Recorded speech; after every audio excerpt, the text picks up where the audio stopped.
बसला गेला पाहिजे. दादा ते माधुरी हत्ती आणा परत वंताऱ्यामधून. लय भावना दुखवल्या. माधुरी हत्ती हत्ती आणा हत्ती. हत्ती हत्ती काय झालं? त्याला वंतारामध्ये घेऊन गेले.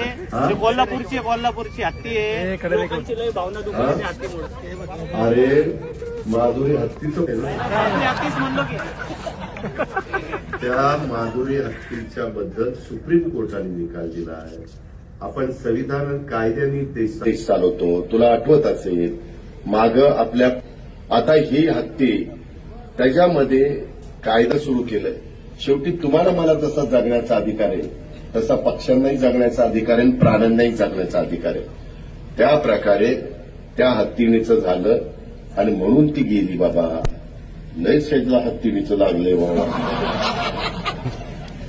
तुला एकदा कुठं तरी हत्तीणीवर बसवतोस, परंतु तू चांगल्या भावनेनं बोलला असेल. तू प्राणीप्रेमी असशील म्हणून ती भूमिका मांडली. त्याबद्दल तुझं दुमत नाही, तुझं अभिनंदन. पण मी पण त्याच्या खोलात गेलेलो होतो. त्याकरता जसं बैलगाडा शर्यत जशी आपण सुरू केली तसा काही मार्ग काढता येतोय का, अॅडव्होकेट जनरलला वगैरेंना बोलून आम्ही त्याच्यात प्रयत्न करू. पण